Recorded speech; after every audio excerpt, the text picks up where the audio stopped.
Merci beaucoup Évrard. Merci à vous pour votre accueil, l'invitation de venir parmi vous ce matin.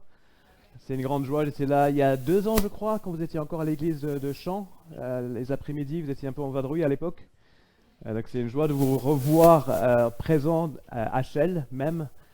Et de vous voir. Je prie souvent pour vous, j'ai des nouvelles régulièrement de la part d'Évrard. On a des échanges et c'est super encourageant de voir ce que le Seigneur est en train de faire. Donc comme Évrard a dit, je suis pasteur de l'église baptiste du Val d'Europe. Je suis marié à Claire-Lise, qui est sage-femme libérale sur le Val d'Europe. Et nous avons 2 filles, Kezia qui a 16 ans et Naomi qui a 14 ans, donc en première et en troisième. Et ça fait 3 ans seulement, 3 ans et demi qu'on est sur la région, et donc on découvre encore, on a encore l'impression d'être les petits nouveaux, mais le Seigneur fait des grandes choses. L'église du Val d'Europe est bénie par le Seigneur, on voit vraiment sa main.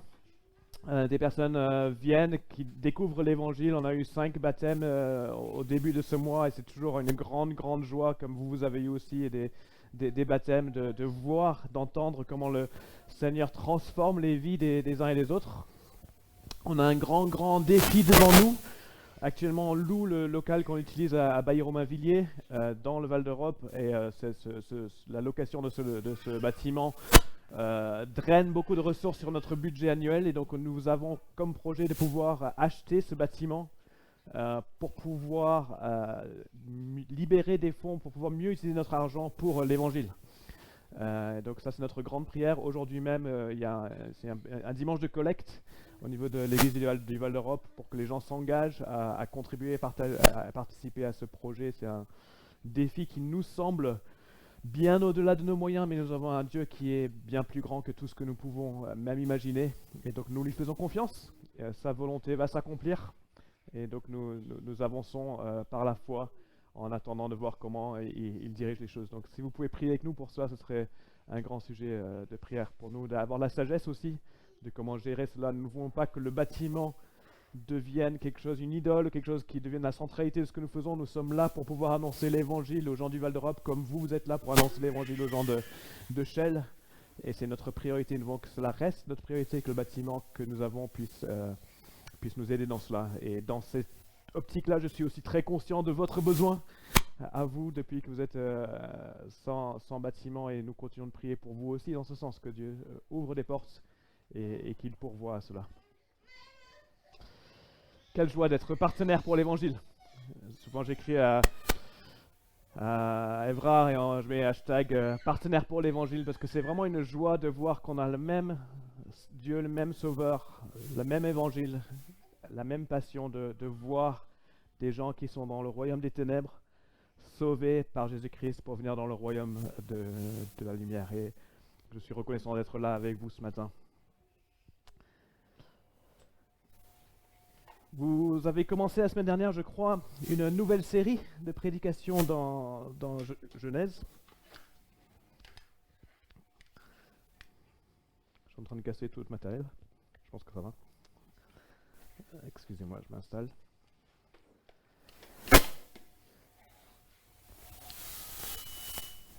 Et donc je vous invite à ouvrir vos Bibles. Je crois que vous utilisez la même version que nous, la version Sommer. L'avantage d'une prédication dans la série de Genèse, c'est que c'est très facile à trouver dans les Bibles. C'est pas comme Habakkuk. Si Évrard vous avez dit tout à l'heure d'ouvrir vos Bibles à Habakkuk chapitre 2, ça serait plus compliqué. Genèse, c'est tout au début de la Bible, donc vous pouvez ouvrir vos Bibles, ça nous sera utile. Que vous gardiez le texte devant vos yeux pour que vous puissiez voir si ce que je dis vient de ce que Dieu nous révèle dans sa parole. Ça marche.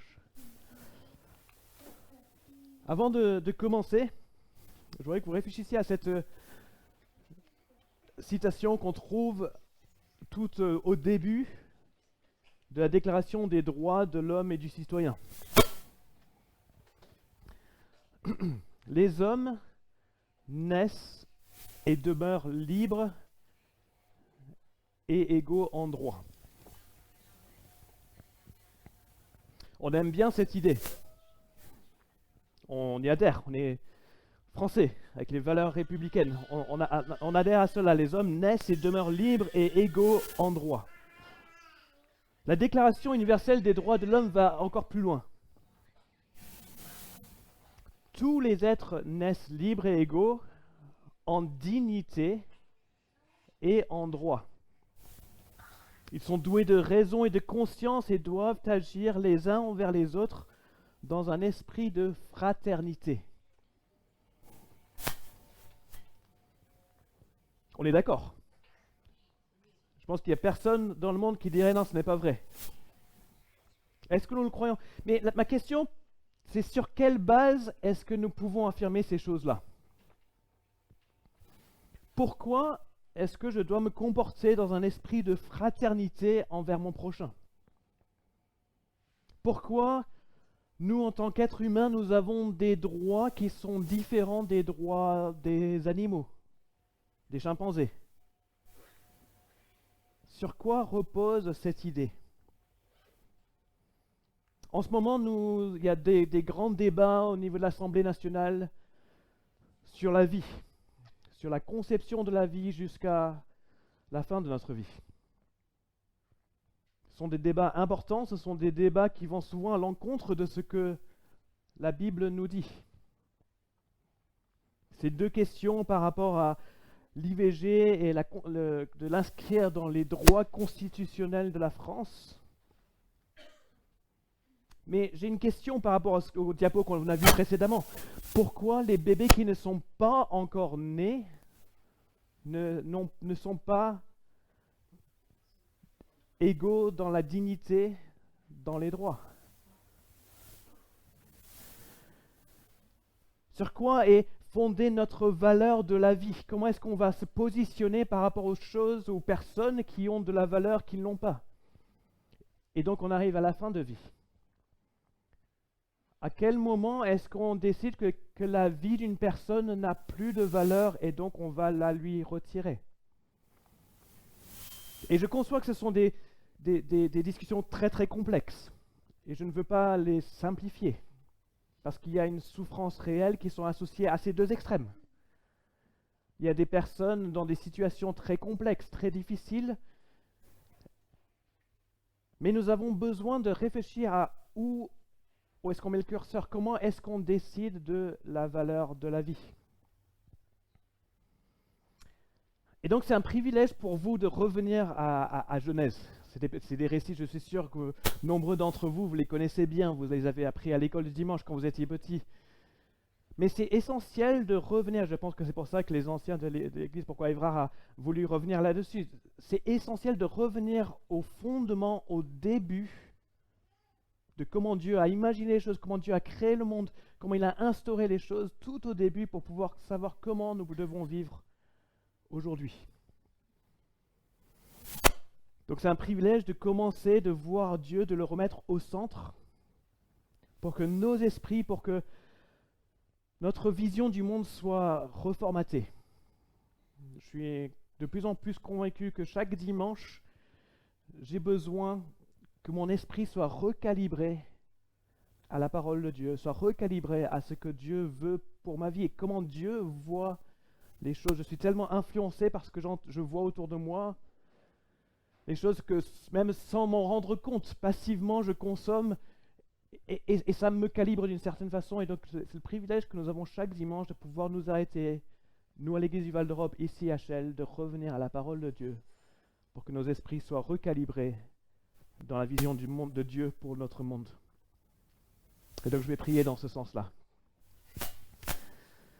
Merci grand Dieu parce que tu es un Dieu qui s'est révélé depuis le début du monde, depuis la création. Tu te révèles à l'humanité pour que nous puissions te connaître. Tu es un Dieu qui nous parle pour que nous puissions connaître ta volonté, pour que nous puissions savoir comment tu es, qui tu es, pour que nous puissions te connaître comme notre Père, comme notre Papa, comme on a prié tout à l'heure. Merci Seigneur parce que tu as préservé ta parole au cours des siècles et des siècles pour qu'elle arrive jusqu'à nous et que nous l'ayons dans nos mains, dans une langue que nous pouvons lire pour la comprendre. Et Seigneur, je prie qu'à travers ce passage que nous allons lire, que tu transformes mon cœur, que tu transformes nos cœurs pour que nous apprenions à te connaître mieux. Et en te connaissant mieux, nous apprenions à t'aimer de plus en plus chaque jour, pour mieux te servir là où tu nous places. Au nom précieux de Jésus-Christ, nous prions. Amen. Le passage devant nous est court, mais tellement riche, donc je vous invite à lire Genèse chapitre 1, et on va lire à partir du verset 26. Donc si je ne me trompe pas, la semaine dernière, vous avez eu les premiers versets de ce chapitre où vous avez vu Dieu qui crée avec les différents jours, on voit la générosité, la grandeur de Dieu dans sa création. Et au verset 26, puis Dieu dit, faisons les hommes de sorte qu'ils soient notre image, qu'ils nous ressemblent, qu'ils dominent sur les poissons de la mer, sur les oiseaux du ciel, sur les bestiaux, sur toute la terre et sur tous les reptiles et les insectes. Dieu créa les hommes de sorte qu'ils soient son image. Oui, il les créa de sorte qu'ils soient l'image de Dieu. Il les créa, hommes et femmes. Dieu les bénit en disant, soyez féconds, multipliez-vous, remplissez la terre, rendez-vous en maître et dominez les poissons des mers, les oiseaux du ciel et tous les reptiles et les insectes. Et Dieu dit, voici je vous donne, pour vous en nourrir toute plante portant sa semence partout sur la terre et tous les arbres fruitiers portant leur semence. Je donne aussi à tout animal de la terre, aux oiseaux du ciel, à tout animal qui se meut un ras de terre, et à tout être vivant, toute plante verte, pour qu'ils s'en nourrissent, et ce fut ainsi. Dieu considéra tout ce qu'il avait créé, et c'était très bon. Il y eut un soir, il y eut un matin, ce fut le 6e jour. Passage court, mais tellement riche. Et je ne sais pas si vous avez remarqué le changement de rythme par rapport à ce que vous avez vu la semaine dernière. La semaine dernière, Dieu dit, et il fut ainsi. Il y a eu le soir, il y a eu un matin, ce fut le premier jour. Dieu dit, et ce fut ainsi. Dieu dit, et ce fut ainsi. Et là, au verset 26, tout d'un coup, il y a un changement de rythme. Et quand il y a un changement de rythme dans un récit biblique, il faut faire attention. C'est à nous aussi de changer de rythme, de nous arrêter, de voir qu'est-ce que Dieu est en train de dire à ce moment-là. Dieu dit, faisons les hommes de sorte qu'ils soient notre image. Dieu parle encore une fois, mais il ne dit pas simplement que les hommes soient et les hommes furent. Vous comprenez? Il dit que les créons maintenant. Nous allons nous engager. Il y a quelque chose de plus intime, vous allez le voir dans le chapitre 2, c'est tellement merveilleux. Dieu crée l'homme, l'être humain, de façon spéciale. Il dit, faisons l'homme à notre image, à notre ressemblance. Cette phrase est énorme et c'est là où on va passer le plus de notre temps ce matin. Cette idée que l'homme est créé à l'image de Dieu. C'est unique dans toute la création. Le soleil, la lune, les plantes sur la terre, les poissons, les animaux, rien de tout cela n'est créé à l'image de Dieu, mais seulement l'être humain. Dieu crée l'être humain et le met à part dans sa création, lui donne une place d'honneur. Il reçoit une attention spéciale de Dieu. Et c'est sur cette base-là, nous allons voir, c'est sur cette base-là que l'homme reçoit toute sa dignité, que l'homme et la femme reçoivent toute leur valeur. Ses droits ne se découlent pas de son être, d'une idée nébuleuse, mais découlent de la place que Dieu leur donne au sein de la création. Une image reflète quelque chose, comme un miroir qui reflète l'image de la personne qui regarde. Et donc quand Dieu dit que l'homme est créé à l'image de Dieu, ce que Dieu est en train de dire, c'est que l'être humain, créé homme et femme sur terre, reflète d'une façon impartielle, pas exacte, mais reflète la gloire de Dieu sur terre. C'est une grande, grande affirmation. C'est un grand privilège que Dieu nous donne. Alors il faut faire attention, le reflet n'est pas l'objet qui est reflété. Si j'ai une photo de ma femme, ça c'était une photo quand j'étais encore jeune, ma femme elle n'a pas changé, toujours pareil, moi j'ai un peu plus de cheveux gris. Si j'ai une photo de ma femme, je ne vais pas dire « Ah, voici ma femme », je vais vous la montrer. Vous allez comprendre, vous n'allez pas dire « Ah, Claire-Lise, elle est là ». Vous comprenez que c'est seulement une photo, mais ça reflète Claire-Lise. Et quand je vois sa photo, ça me rappelle le caractère de Claire-Lise. Ça me rappelle mon amour pour elle. Ça me rappelle son amour pour moi. Ça me rappelle l'occasion où on s'était promené dans ce parc et on a ces souvenirs ensemble de ce temps ensemble. La photo reflète quelque chose de ma relation avec Claire-Lise. Ça reflète quelque chose de Claire-Lise. Et de la même façon, l'être humain qui est créé sur Terre a été créé pour refléter le caractère, la personne de Dieu. Et nous le faisons de plein de façons différentes. La façon dont nous sommes relationnels les uns avec les autres représente la relation qui existe depuis toute l'éternité au sein de la Trinité. La créativité de l'être humain reflète le caractère créatif de notre Dieu. Il y a plein d'aspects de notre personnalité, de notre vie en tant qu'être humain qui reflètent la gloire de Dieu. Mais ce qui est écrit dans ce passage, c'est un rôle et une responsabilité particulière qui est attachée à cette image.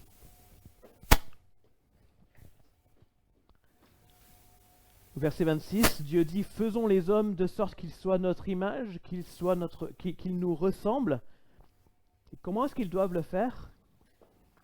Qu'ils dominent sur les poissons de la mer, sur les oiseaux du ciel, sur les bestiaux, sur toute la terre et sur tous les reptiles et les insectes. Nous sommes porteurs en tant qu'êtres humains d'un devoir et d'une autorité particulière que Dieu nous donne. De refléter, de le représenter sur cette terre. Et non seulement pour le représenter, mais en le représentant, d'étendre son royaume partout. C'est ce qu'il dit au verset 28. Dieu les bénit en disant « Soyez féconds, multipliez-vous pour remplir la terre, rendez-vous en maître et dominez les poissons des mers, les oiseaux du ciel et tous les reptiles et les insectes. » L'idée, c'est que ces créatures, ces hommes et ces femmes qui sont l'image de Dieu se reproduisent et au fur et à mesure, la connaissance de la gloire de l'Éternel se répand sur toute la terre. Ça vous rappelle quelque chose? En se multipliant, en dominant la terre, en prenant la place sur toute la terre, les hommes et les femmes, avant la chute, ils apportaient avec eux la gloire de Dieu et répandaient tout le royaume de Dieu sur terre. On est un peu mal à l'aise avec cette idée de dominer, cette idée qu'on est... Dieu, il est le grand roi, nous sommes les sous-rois, les vice-régents, on voit l'état dans lequel le monde est parce que nous avons abusé de notre autorité, nous avons abusé du pouvoir que le Seigneur nous a donné, nous avons abusé de notre responsabilité, de notre position. Quand Dieu dit dominer, il n'est pas en train de dire profitez-en au maximum pour votre consumérisme, pour vos besoins égoïstes comme nous l'avons fait. Mais c'est plutôt l'idée d'une relation d'un parent avec un enfant. Des parents mettent des limites, mettent des barrières autour. Ils dominent d'une certaine façon, mais avec plein d'amour. Ils créent un cadre, ils en prennent soin, ils les nourrissent, ils les aident à grandir, ils les habillent, ils leur donnent tout ce dont ils ont besoin. Et c'est cette image-là que Dieu a quand il dit à l'homme de dominer sur la création, de créer un cadre pour que la création puisse s'épanouir, de créer un cadre pour que ça puisse se développer, grandir, d'en prendre soin, de l'aimer, de se donner de façon sacrificielle, de la même façon que les parents se donnent de façon sacrificielle pour leurs enfants aussi. L'homme est appelé à étendre le royaume de Dieu sur terre. Dieu donne à l'être humain un rôle unique. une responsabilité importante de maintenir l'ordre et le bien-être de toute la terre. C'est ce que Dieu a fait.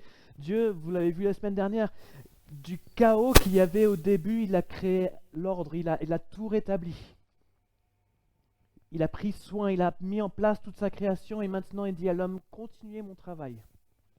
Prenez soin de ma création pour que mon royaume puisse se développer. Son royaume de générosité, son royaume de bonté, son royaume d'abondance.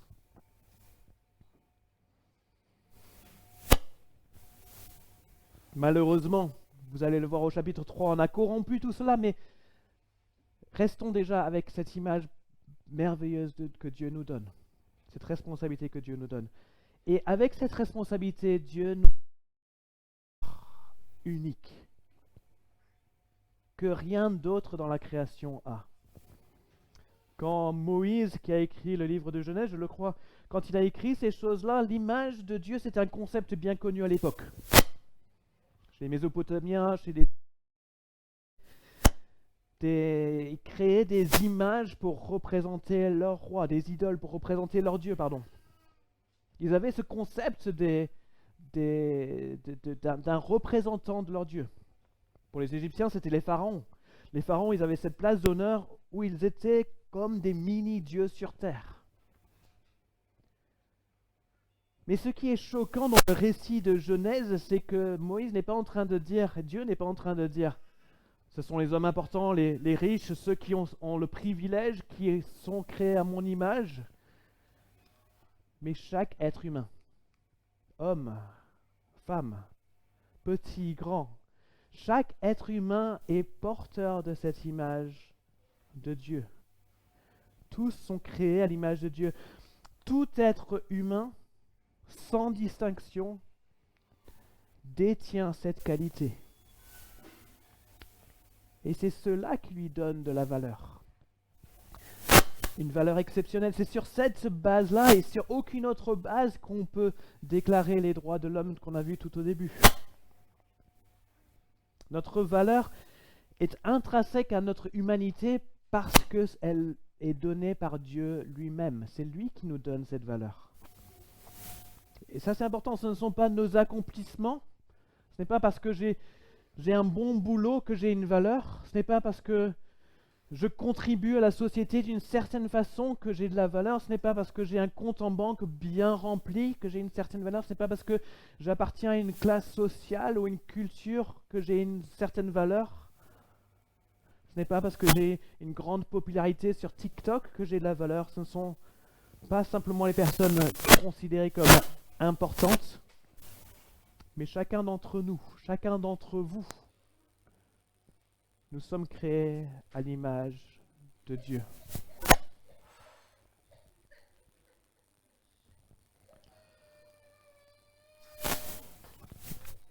Nos contemporains, ils aiment bien dire Black Lives Matter, et je suis d'accord, je suis pleinement d'accord avec cela. Nos contemporains se battent pour l'égalité hommes et femmes, et je suis d'accord de cela.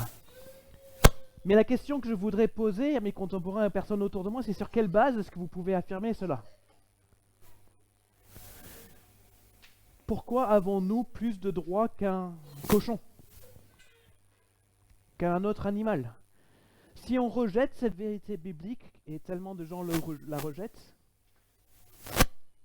nous n'avons plus de fondement pour déclarer l'égalité entre les hommes et les femmes. Un auteur dit que ça ne fait partie que de notre imagination collective, et il faut la maintenir, cette imagination collective, sinon la société s'effondre. Mais on n'a pas de fondement biblique pour cela. L'homme, malheureusement, a terni cette image, vous allez le voir.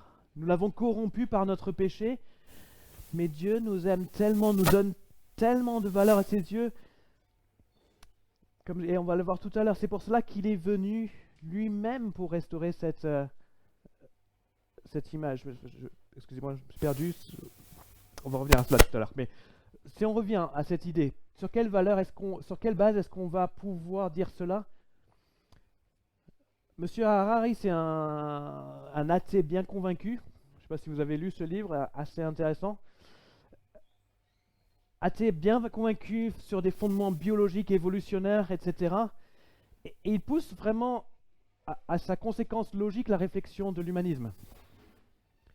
L'Homo sapiens n'a pas de droit naturel, tout comme les araignées, les hyènes et les chimpanzés n'ont pas de droit naturel. Si nous sommes que un sac de cellules qui a évolué sans l'intervention de Dieu, sans valeur donnée par Dieu, si on enlève Dieu de cette équation,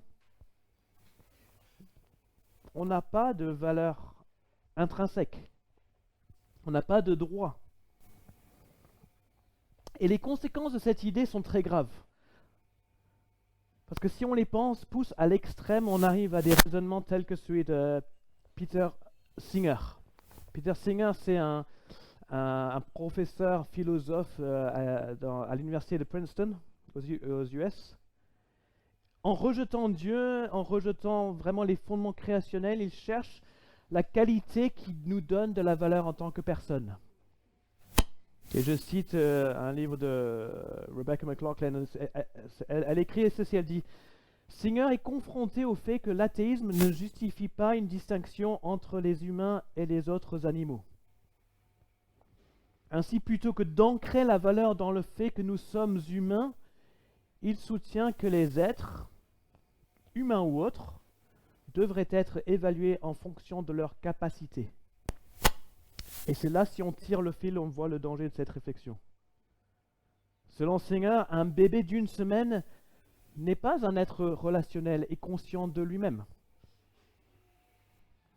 Et il existe de nombreux animaux non humains dont la rationalité, la conscience de soi, la conscience, la capacité, etc. dépassent celle d'un bébé humain d'une semaine ou d'un mois. Par conséquent, Singer conclut: la vie d'un nouveau-né a moins de valeur que celle d'un porc, d'un chien ou d'un chimpanzé. C'est affreux. C'est affreux. Mais si on rejette Dieu, et si on est honnête avec notre raisonnement et qu'on le tire au bout, c'est là où on arrive. Si notre valeur ne vient pas de notre Créateur, quelle est la qualité sur laquelle on se repose pour donner la dignité humaine? Seigneur parle de conscience, de rationalité, parfois on parle de productivité, d'utilité. Je mesure mon importance, ma valeur dans le monde par ce que je produis, par mon efficacité dans le travail. Inconsciemment, nous le faisons souvent, par mon rendement, par mon salaire. Les personnes qui contribuent à la société sont les personnes importantes. Et donc à partir du moment où on ne peut plus contribuer à la société, le danger c'est qu'on est considéré comme moins important. Ceux qui sont au chômage, les personnes du troisième âge, on peut les regarder de haut en disant oui, je sais que je dois te reconnaître comme humain, mais est-ce que tu as vraiment de la valeur? Et est-ce que on ne peut pas trouver un moyen de te mettre de côté dans notre société?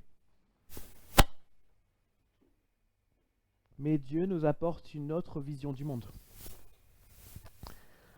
Dieu ne confère pas cette qualité d'image de Dieu aux personnes méritantes, à ceux qui ont accompli des choses, mais il dit chaque être humain est créé à mon image. C'est dans sa grâce imméritée que nous trouvons la valeur de l'être humain. Nous qui sommes créés selon sa ressemblance, à son image, chacun d'entre nous sans distinction. Le bébé qui est encore dans le ventre de sa mère, depuis sa conception, est déjà tissé dans le ventre de sa mère par Dieu et qui reçoit cette valeur. L'enfant qui grandit avec des handicaps sévères, qui ne pourra jamais rien contribuer, on pense, à la société. Tout homme, toute femme, quelles que soient nos origines, quel que soit notre arrière-plan culturel, notre arrière-plan économique, social, éducatif, à tous les âges, des plus petits jusqu'aux plus âgés. Mais aussi le terroriste du 13 novembre, le pédophile. Le pire des criminels ont aussi cette valeur qui vient de Dieu, d'être créés à l'image. Tous nous sommes créés à l'image de Dieu. Et nous avons tous une valeur intrinsèque, chacun d'entre nous. Et c'est cette vérité qui va transformer notre éthique. C'est cette vérité qui va nous informer dans ces discussions par rapport avant la naissance jusqu'à notre mort. Le racisme n'a aucune place, ni aucune autre discrimination dans l'Église de Jésus-Christ. Personne ne devrait être traité comme inférieur, et malheureusement les chrétiens ont utilisé des paroles de la Bible pour imposer des choses aux autres et pour traiter d'autres humains comme étant inférieurs, et c'est terrible, ça ne devrait jamais se passer. Personne ne doit être traité comme inférieur ou ayant moins de valeur.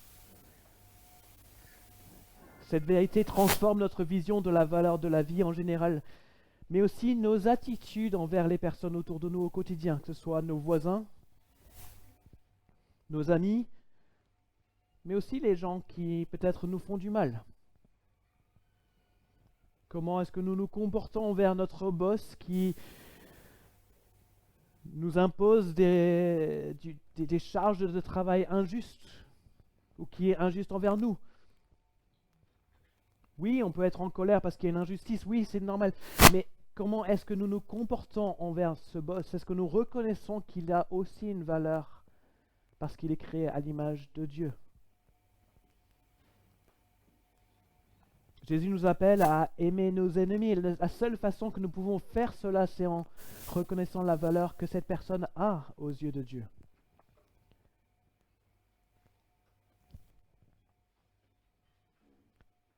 Nous pouvons prier que Dieu les bénisse, nous pouvons prier que Dieu transforme nos cœurs parce que nous savons qu'ils ont la valeur aux yeux de Dieu parce qu'ils sont créés à son image.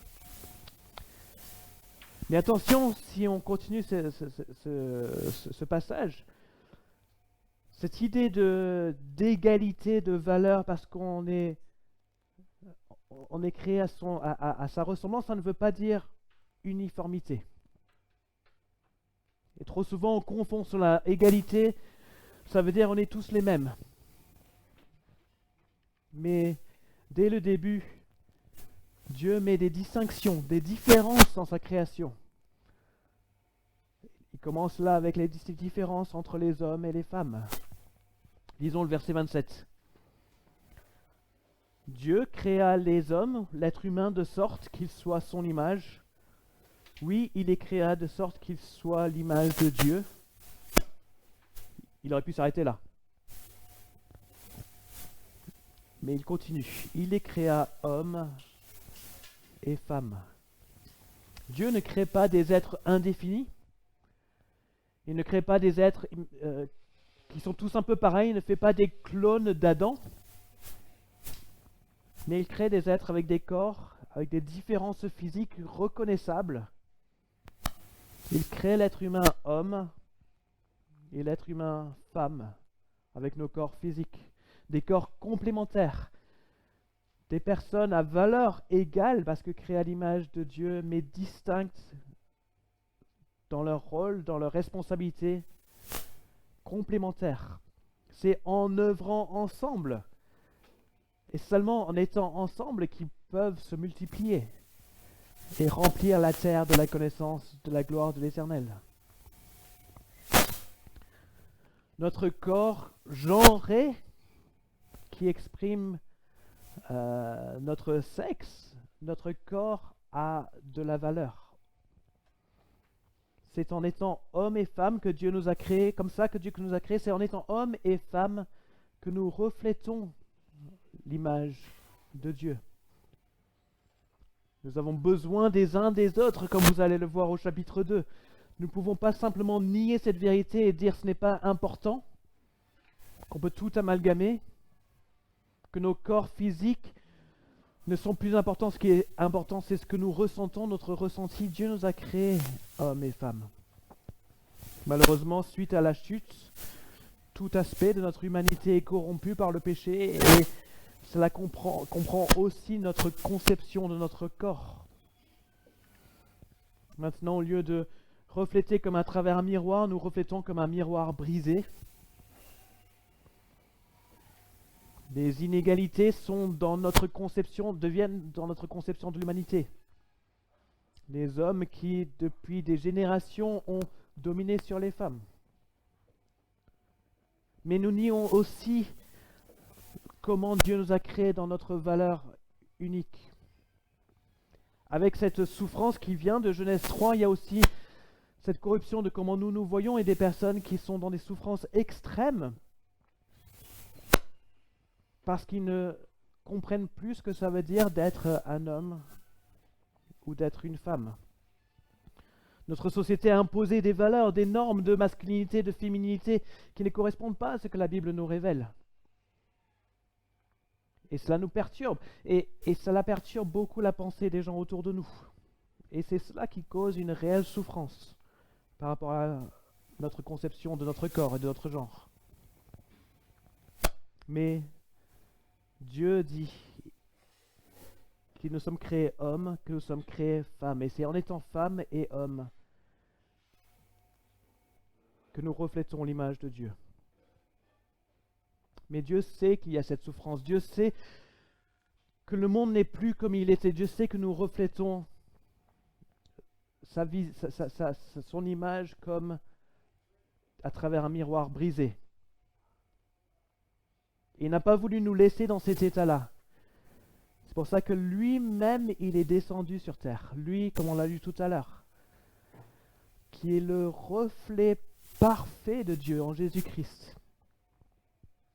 Colossiens 1 nous dit ceci, ce Fils, Jésus, il est l'image du Dieu que nul ne voit. Il est le premier-né de toute création. Colossiens 2,9, c'est en lui, c'est dans son corps qu'habite toute la plénitude de ce qui est en Dieu.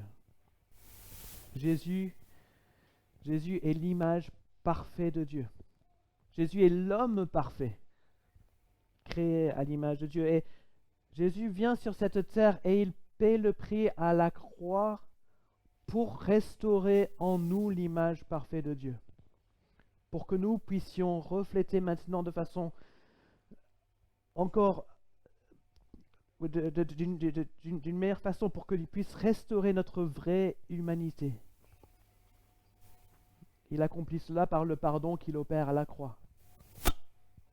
C'est lui qui redonne toute la valeur à notre humanité en nous montrant l'extraordinaire amour de Dieu pour nous. Comment est-ce que je sais que j'ai de la valeur? Ce n'est pas parce que j'accomplis dans mon bureau, au travail. Je sais que j'ai une valeur parce que Dieu lui-même, il est venu,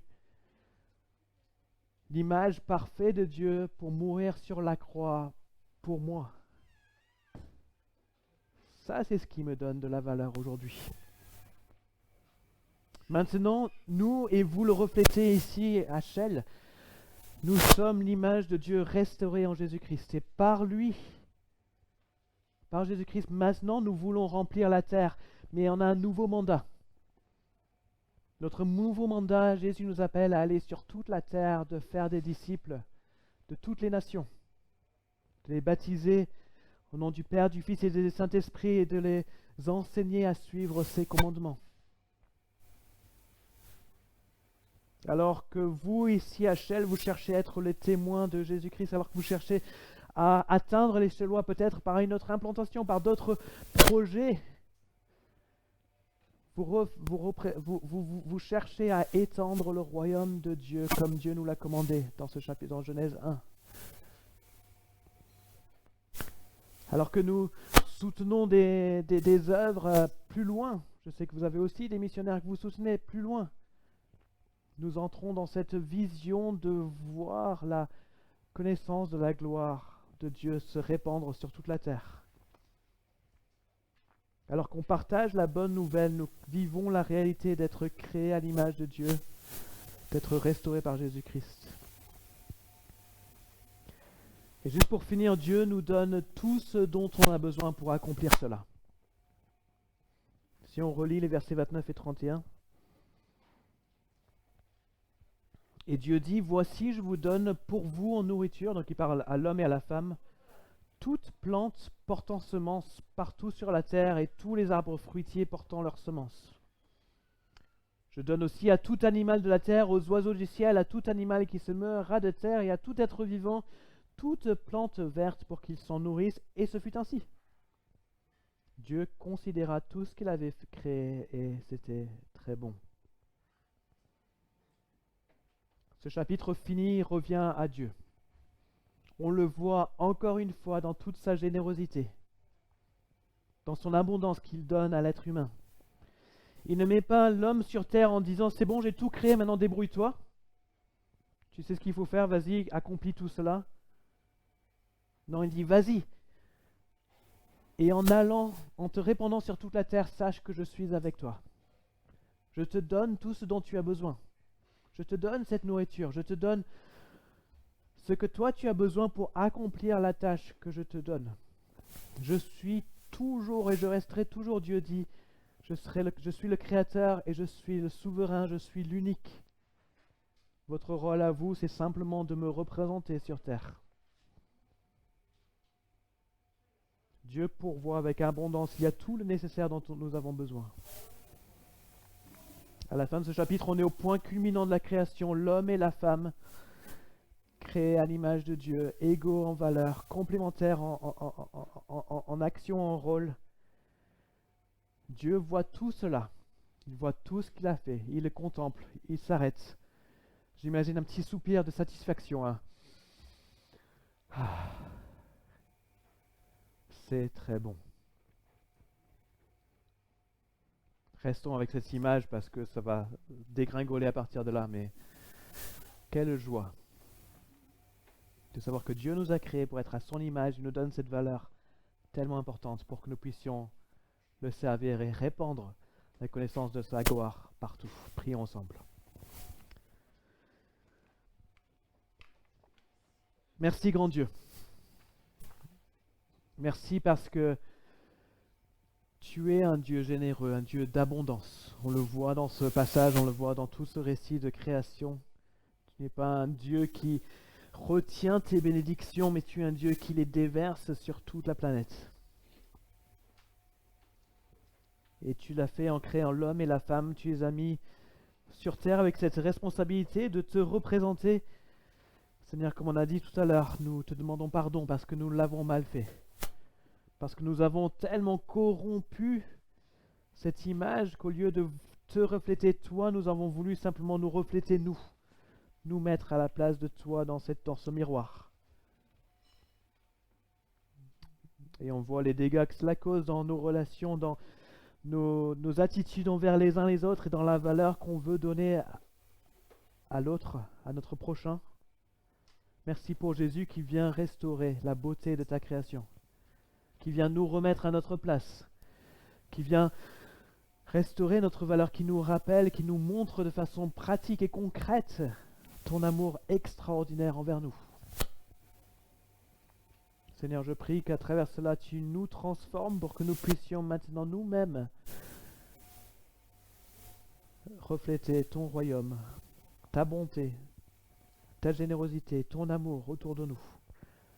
Je prie particulièrement pour l'Église ici de Chelles, qu'à travers leur témoignage, à travers leur communauté transformée par ton évangile, ils puissent aussi répandre la connaissance de la gloire de l'Éternel partout en Chelles et au-delà, pour que plein de personnes puissent découvrir la beauté de suivre Jésus-Christ et de la valeur que tu nous donnes, que personne d'autre ne peut nous donner. Au nom précieux de Jésus-Christ, nous prions. Amen.